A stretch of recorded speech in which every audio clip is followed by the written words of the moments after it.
Dogs and the Tigers, both on rebuilds. Earlier in the year, I said publicly that I think the West Tigers are ahead on the rebuild.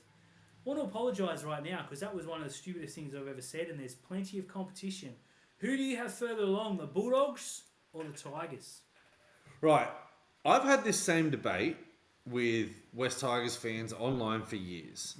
And I've asked, why do you think you're ahead of the Bulldogs? Oh, we've got heaps of members. Okay. What does that do for you on the field? Oh, well, our Harold Matthews team beat the Sharks. Okay. How many of those Harold Matthews guys are playing first grade at the moment? Oh, our New South Wales Cup team's been pretty good, so is our flag team. How many of them are going in there? And if those guys are so good, why are you going to your biggest rivals down the road and pinching all their players? The reason is that club doesn't know what it's doing, and they're a long way of getting out. And I've said it, I had the three projects. If I was a coach and I was looking at the three projects of the Bulldogs, the Knights, and the Tigers, I'd be taking the Bulldogs first, I'd be taking the Knights second, I'd be taking the Tigers never. Right? The Dogs are always going to be in a position to get themselves out of it one way or another, whereas the Tigers, it's like that Simpsons episode where they just keep digging down. They keep digging down and they keep digging down and they get further and further and further away. And I know they're not last right now, but in 6 weeks' time, if you told me the Tigers are bottom of the competition, I wouldn't be surprised. I absolutely would take the Dogs project over the Tigers project 10 times out of 10. If you offered it to me 10 times out of 10. I don't care about your memberships. I don't care about your fancy centre out at Concord, which is built on a rugby union field.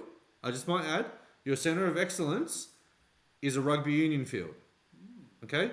The Zurich centre of excellence for the West Tigers is used for rugby union. Let's just get that out there. I don't care about a centre of excellence. It's a glorified gym with an office. I don't care about it. I don't care about your memberships because your members don't know what you're talking about either because you think you're better than the Bulldogs. You're not. Get back in your box. Completely fair. I want to offer up an alternate view.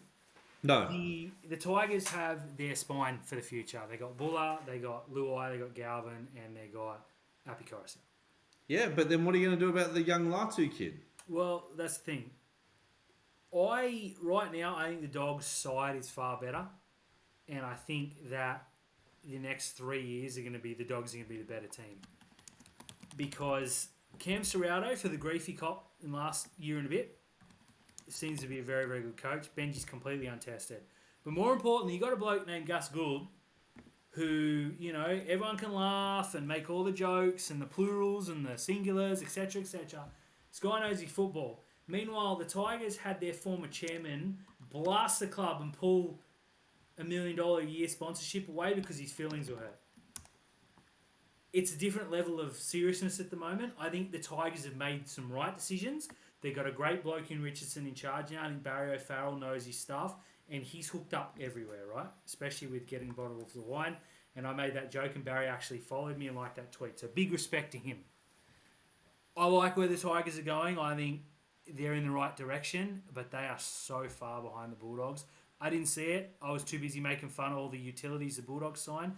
But for all the utilities they've signed, they've got these young forwards coming through, and Bronson Xerri's come back an absolute whippet as I thought he might. So they've got a heaps better short-term future, although I am a bit more positive on the Tigers than you are.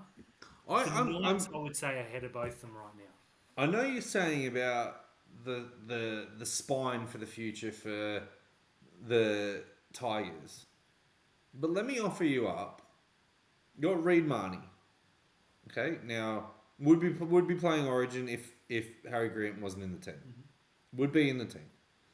You got Matt Burton. So Reid Marnie's 26. You got Matt Burton who's 24. Yep.